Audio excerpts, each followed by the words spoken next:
Have you been told your voice is too soft, too loud, or just too boring? Does your voice tone make you sound younger, intimidating, or does it not match what you are saying? Do you want to be heard clearly? Stop repeating yourself and be more influential when speaking. In this live stream session, it can help you address those challenges. Welcome to the education section with the topic 7 speaking voice elements that empower your leadership credibility. And it is conducted by EIY Public Speaking and Professional Development and Miss Maria.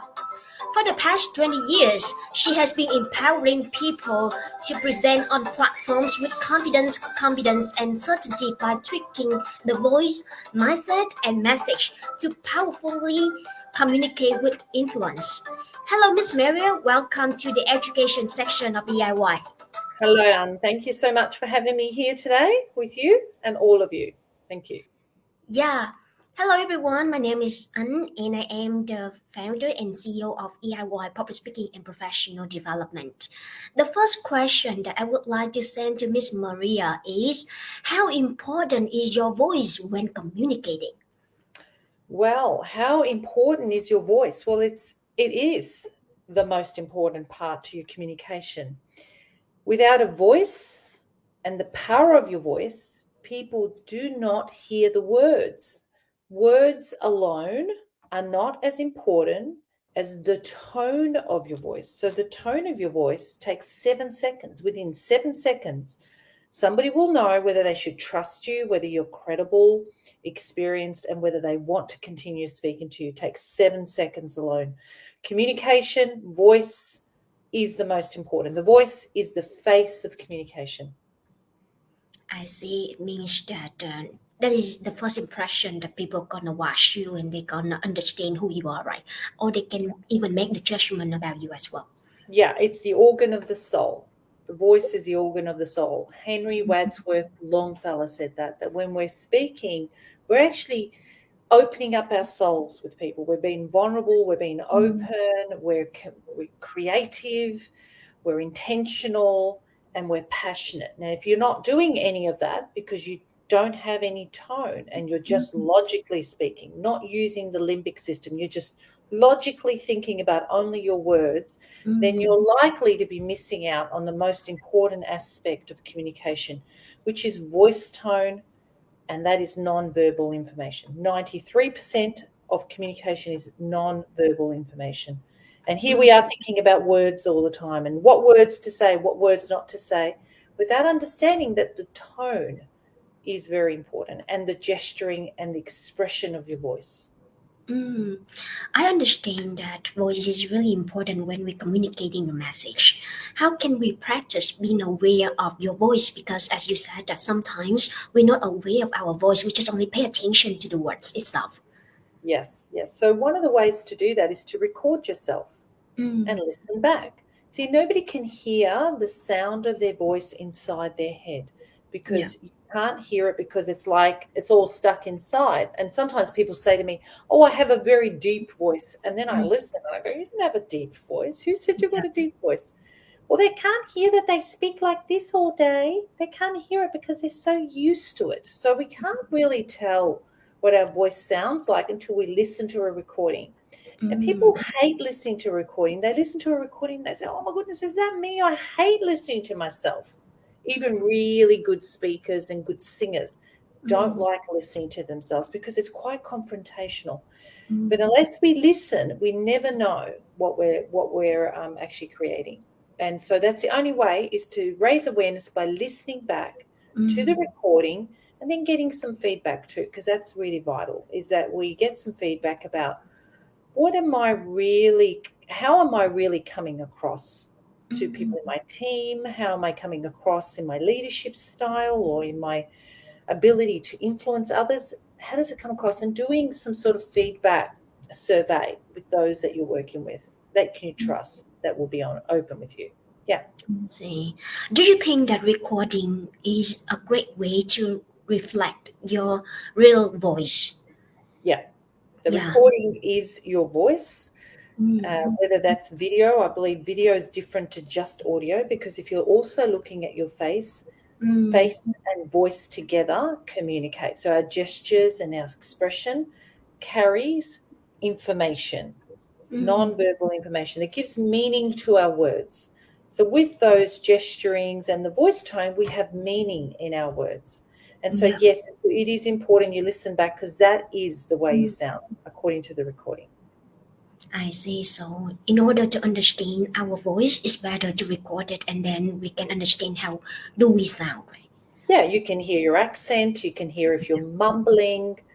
You can even watch your face and see whether you're expressive or open enough, and whether you're willing to be vulnerable, or whether you're tight and stuck like this, where it's clear enough.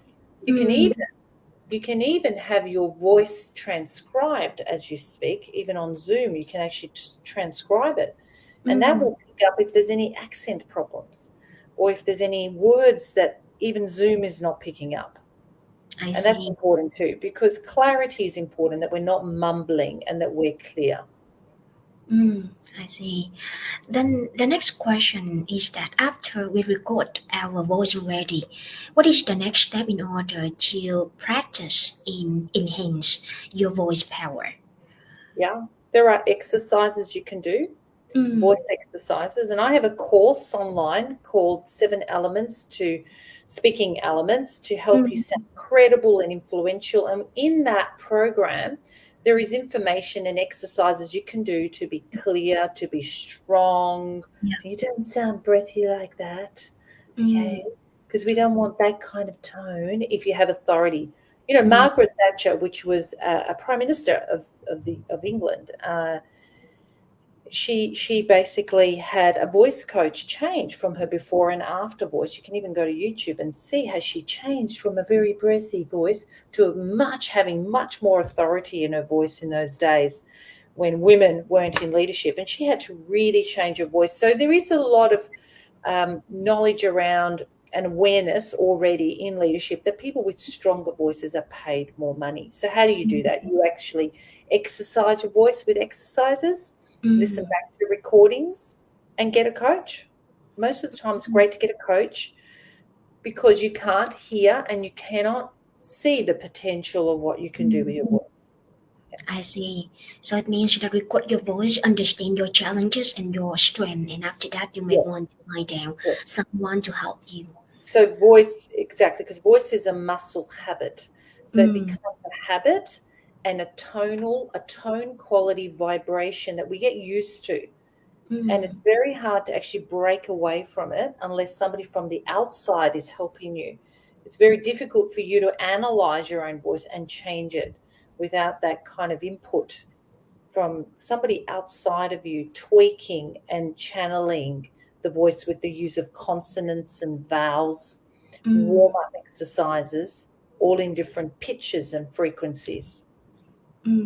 I see. It means those people can help us to recognize our challenges, right? Yes, somebody outside of you, because it's very hard for you to, even if you knew what to do, it's still quite tricky to do it alone. I see. Gotcha.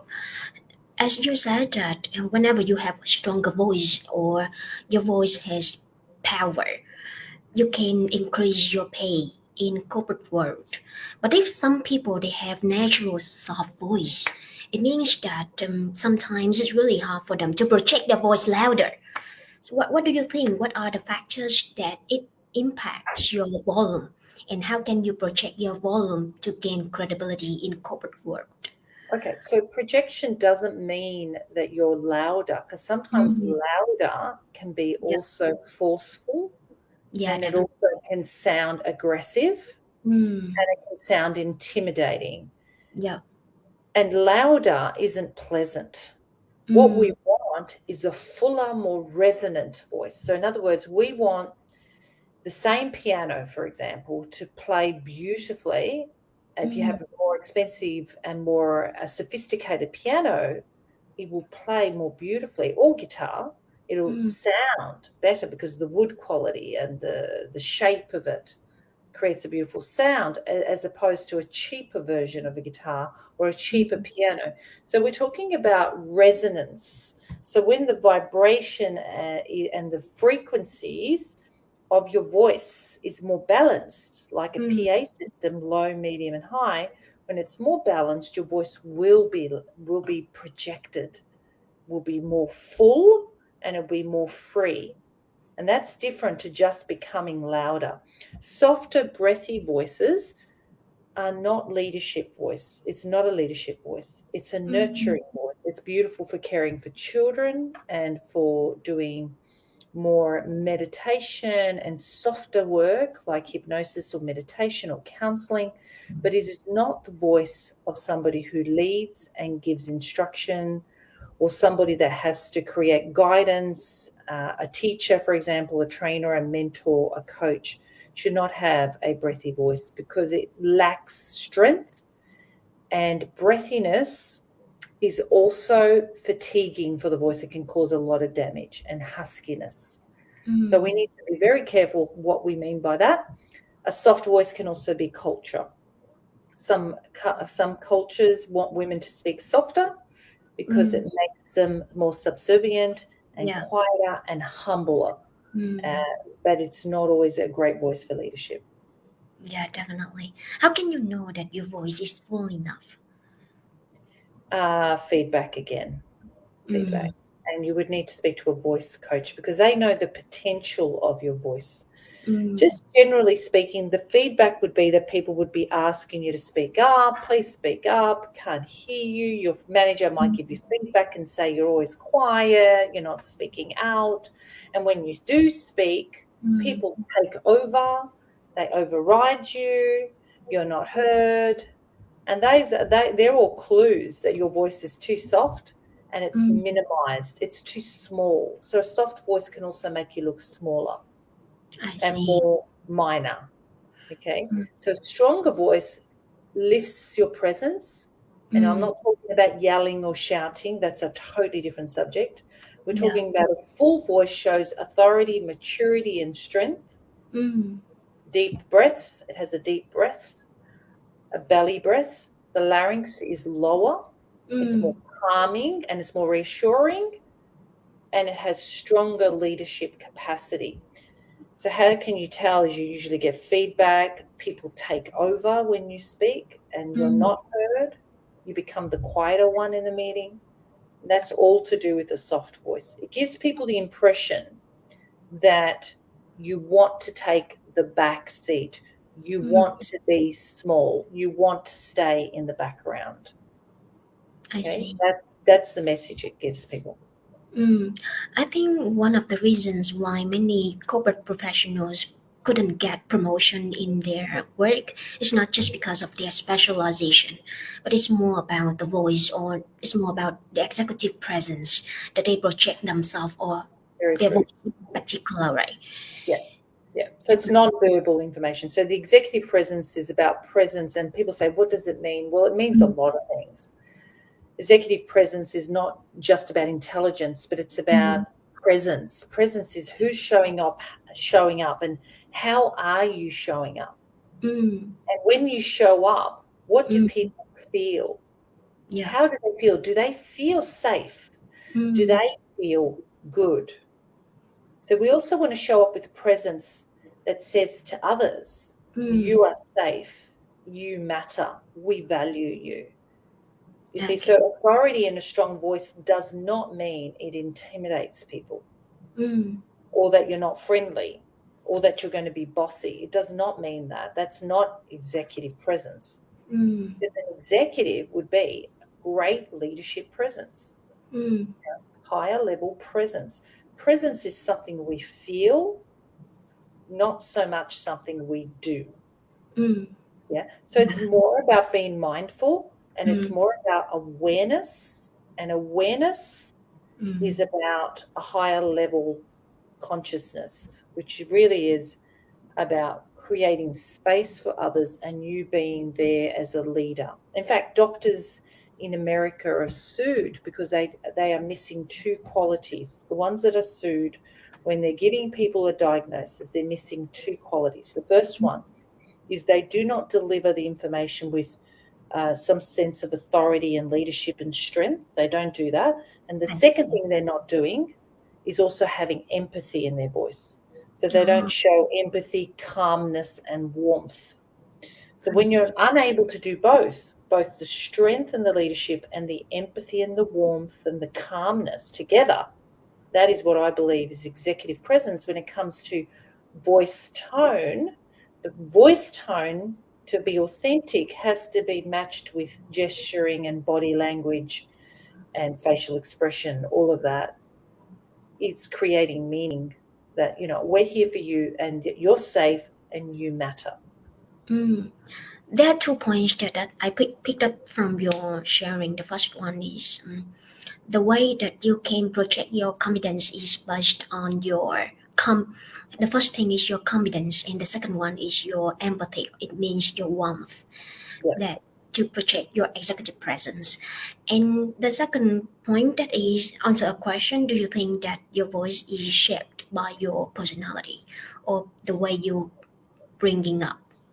Yes, yeah, your culture, the way you have been raised in your Mm, family, yeah. your belief systems, whether they're religious belief systems Mm, or just culturally religious, whatever culture background and mm, community, all sorts of even peer pressure beliefs.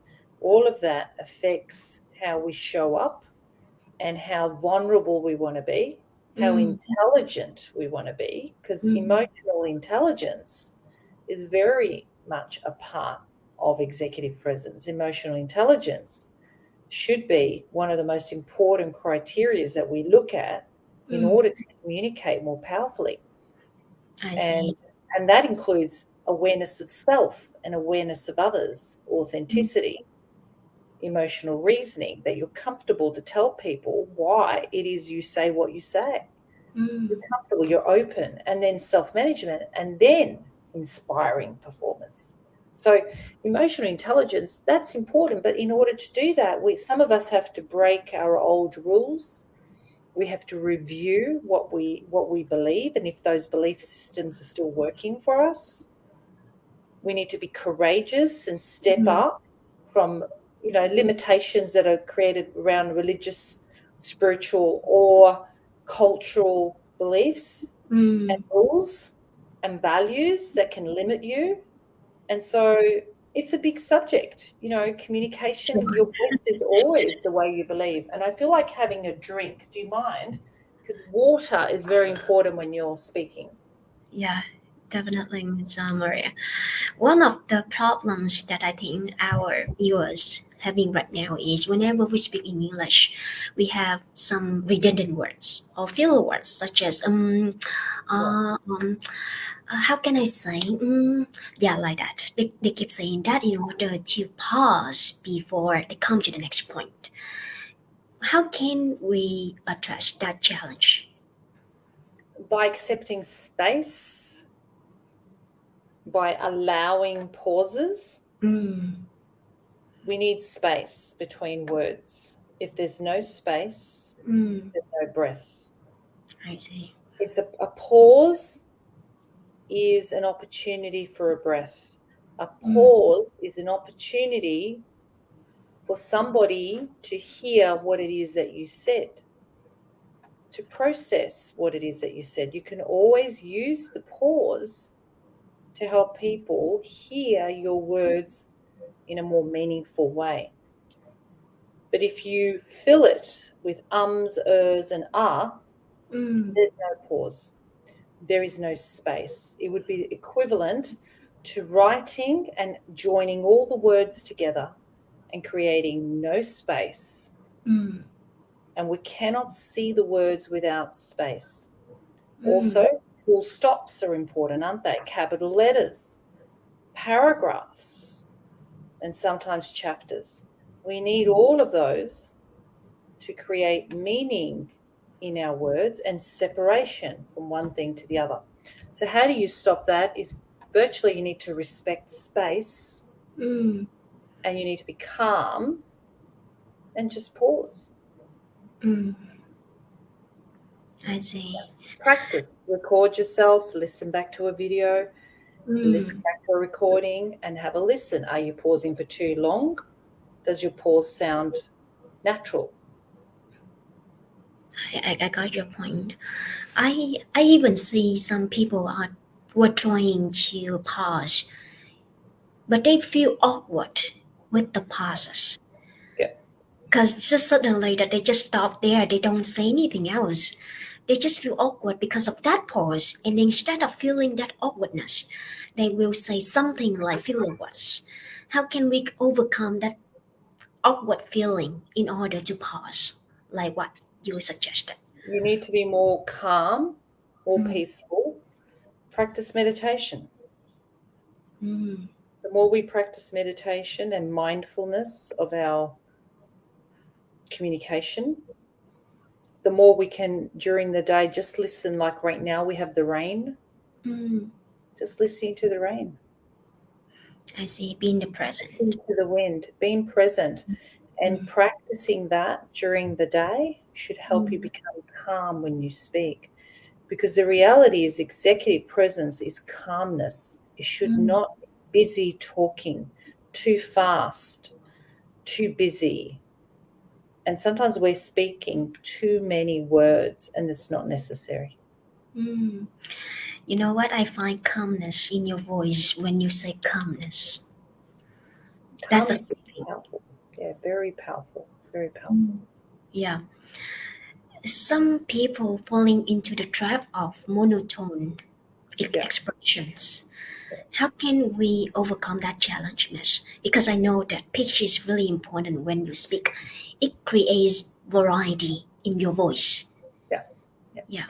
So monotone can happen when you're very worried about what you're saying, when you're Mm, concentrating on your words too much instead of the meaning of the words, mm, when you are struggling with the English language mm, and you're concentrating on your words so much because you don't want to get the words wrong. So when it becomes the logical mind, then we're switching off the emotional side of our brain. So we have two parts of our brain: the limbic system, which is mm, logical, and the amygdala, which is the emotional we've got the prefrontal cortex, which is the logical area mm, of the mind, and then we have the limbic system, which is the amygdala, which there you have the emotional side of where we speak. Now, what we want to do is be able to feel the words that we're mm. saying. Yeah. So, for example, if I said it's a beautiful day today, it's a beautiful day today, I'm also stressing the word and I'm spending time creating the word beautiful day today by Mm, stretching it out, stressing it out. So, having those kind of expressions remove the monotone. So monotone is when you're speaking on one and two notes all the time. So 1, 2, 3, 1, 2, 3, 1, 2, 3, 1, mm, 2, 3, 3, 2, 1. 1, 2, 3, 3, 2, 1. What we need to be able to do is go 1, 2, 3, 4, 5, 6, 7, 8, 7, 6, 5, 4, 3, 2, 1. Up the stairs and down the stairs. mm, Visualizing movement. So the movement of our words and maybe even using our body more helps us express ourselves better. But if your body's stiff, your jaw's stiff, and your mind is thinking words only, and you're mm, just reading all the time, you become very robotic. That's not human. mm. I So see. monotone again is to deliberately express yourself with low, medium, and high pitches. And what are they? You know, like with a mixer, you can have the low tones, medium, and highs. Play with Mm, your voice. High, high, high, high, high, high. My mm, name is Maria. Your name is Jack. So just experimenting. And a lot of people that do this in the beginning, they hate it and they feel weird. But actually, when they mm. listen back, it sounds pretty good. I see. So it means that it's better to play with your voice in order to practice different pitches. Play with your voice like an actor. Yeah, and get it back on Zoom. Jump on Zoom on a recording and just, kind of like go, okay, I'm going to play with my voice. I'm going to exaggerate a little bit. Let's see what happens. Mm, Wow. You could even read out some poetry. or a story. Pretend you're speaking to a child, then pretend you're speaking to a teenager, pretend you're speaking to an old man who can't hear you. Just try different things, stimulate your emotions. Your voice can change, not just your logic mind, because your logic mind isn't colourful enough, doesn't have enough expression. It's really just meticulous. Monotone is also when we're using the same rhythm all the time. 1, 2, 3, 1, 2, 3, 1, 2, 3, and everybody sounds the same and very monotonous. Even the rhythm of the speaking sounds the same. It doesn't change. It's like everything sounds the same. Everything goes on and on and on. My name is Maria Palicano, and I come from Melbourne, and I live in a house, and it's been raining all winter, and we've been in lockdown for 220 days. Okay. Instead of like, my name is Maria Palicano, and I live in Melbourne, right?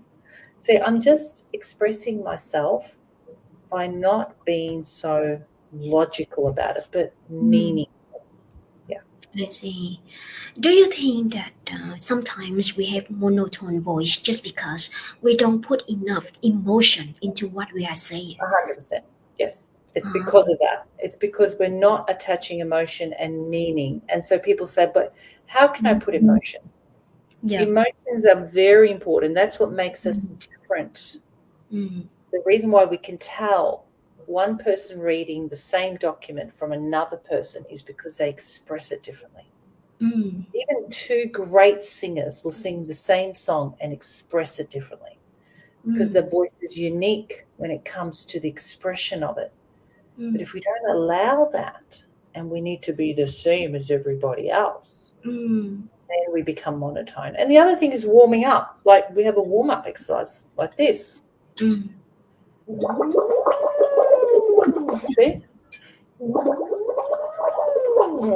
Exercising your voice. Exercising. They're warm-ups. And make your voice expressive. Change it. Move your face around. Just move your face, move your body, move your voice, exercise it, wake it up. Yeah. Particularly for the corporate people, because they always very much everybody's doing the same thing, very robotic, unexpressive usually. I find those exercises very useful, miss, in order to warm up your voice before you speak. And lots of water. We need to drink water. Okay. There is a point in your sharing which is about pitch. So I'm just wondering that what is the difference between pitch and inflection? Well, it's kind of like you can't have an inflection without the ability to shift your pitch. Pitch is like, it's like on a piano, just going on the piano. I'm able to go low, medium, head, voice, back down. So I'm shifting the pitch. So if I say, hey, great to see you today, Anne. What have you been doing today? Well, I did a lot of cleaning and getting rid of clutter today. And it was a rainy day.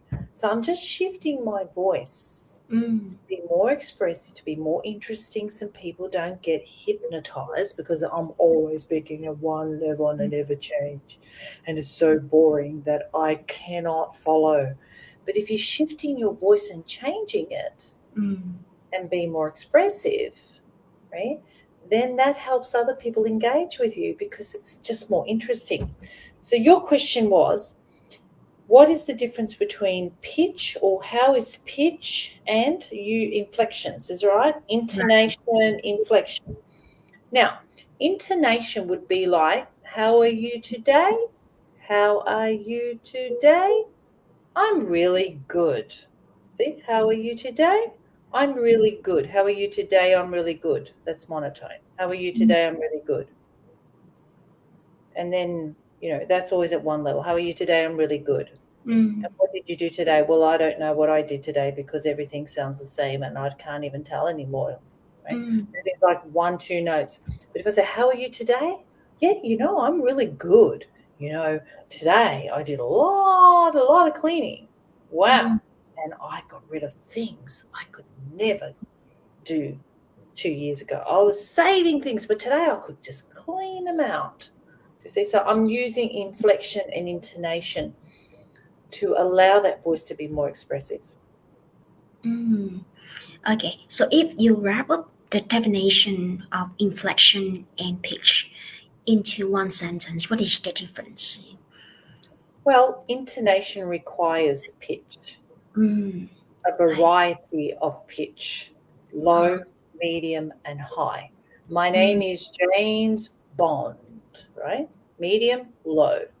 My name is James Bond. I just went high, medium, and low.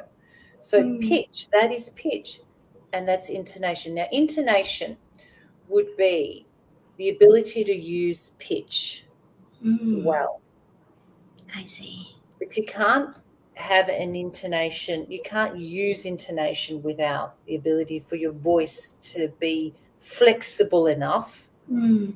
to have the variety of pitch. So Mm. what comes first is flexibility of your voice.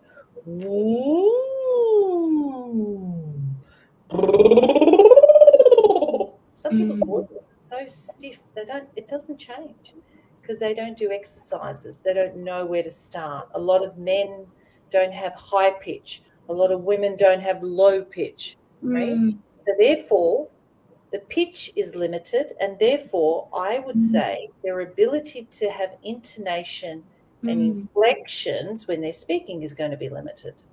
Yeah, for sure. Because we don't know our potential. We have an ex. Yeah, you Yeah. don't have the range, Mm. the voice range that the pitch is about being able to stretch the Mm. range. Okay, Mm. pitch is also, and it can be used in other ways. Pitch is also about have you hit the right pitch for a song? Mm. Meaning, have you hit the right note? Did you hit that note? In other words, did you sing that note, that pitch? But what we're talking about here is pitch Mm. being making sure you've got a variety of vocal range.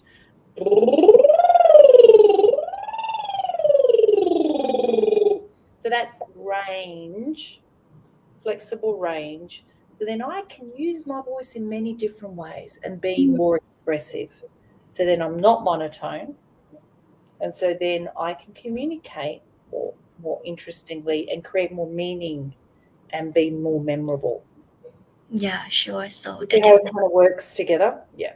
Yeah, understand. Intonation is the ability to use pitch. That is a Yes. very That's wise. You've done it well. Yeah, that's what it is. Yeah. Okay. And I think that now we come to the last question of our live stream section here. And Sure. the last question is, how can we overcome fast-paced speaking? Yeah, And so, great question, Anne. You're really asking some of the best questions. mm, Again, fast-paced speaking is lack of awareness. um, Awareness that your heart's beating so fast that you might be nervous. You might be mm, selfishly speaking. You're speaking and you're not including others. mm, I look at speaking as communication as a ball game. I throw the ball and then somebody catches it and they throw it back to me. And then I throw the ball and somebody catches it and they throw it back to me. But when I throw the ball, I have to really care enough to see how tall the person is.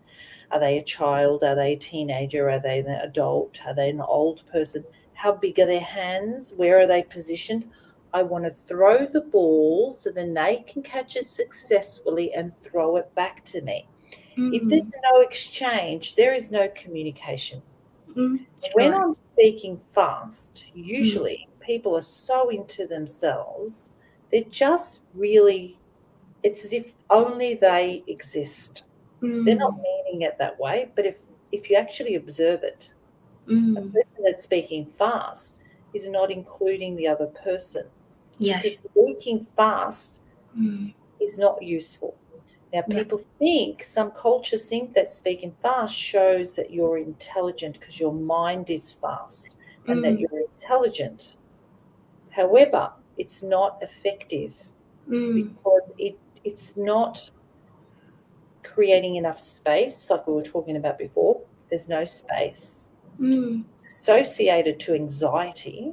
And it's, for me, from my observation, I feel it's quite selfish when we speak fast, because it doesn't matter about the other. All I'm thinking about is me, myself, and I, and that's why I'm speaking fast. I see. So it means that if someone's speaking fast, it means that they need a bit more awareness to consider who the Yeah. audience is.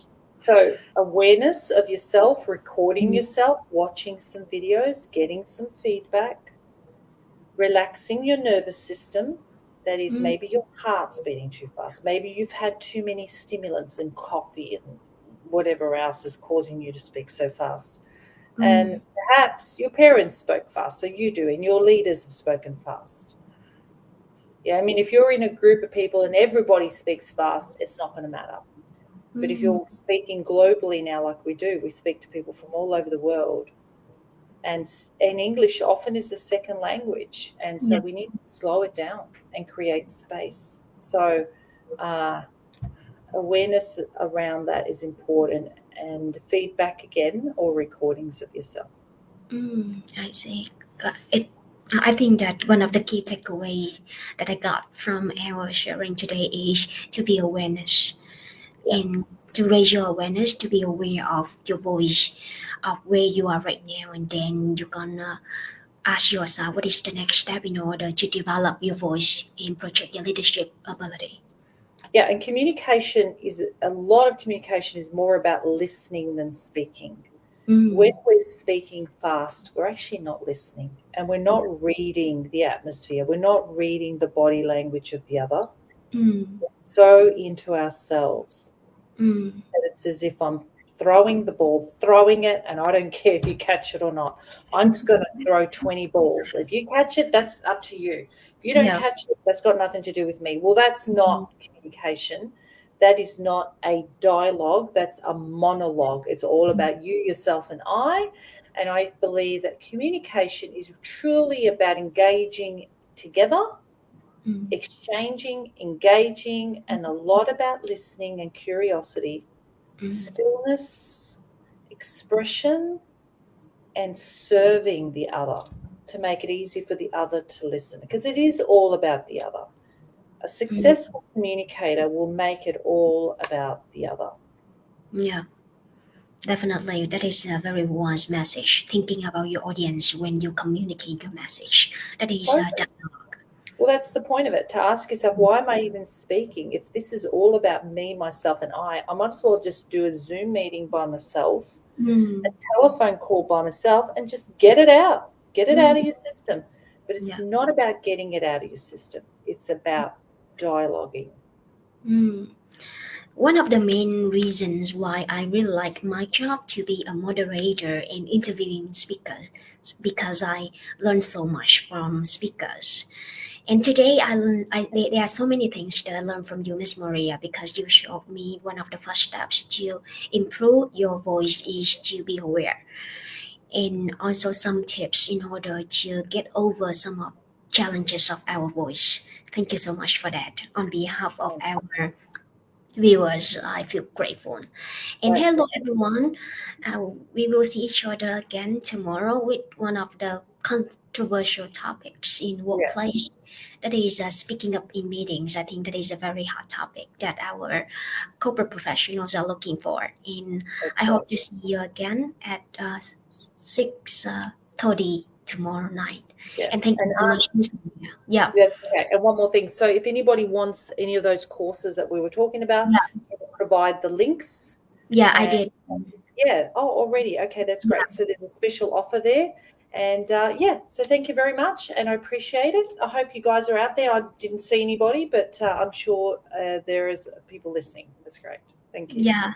So if you would like to read the books of Miss Maria, Seven Elements of Voice in order to enhance your leadership, you can see in our comment section. Yeah, and there's a book too online on my website called The Art of Powerful Communication, which is on Amazon. Okay then. Thank you, and thank you for having me. Thank you so much. Bye-bye. Bye.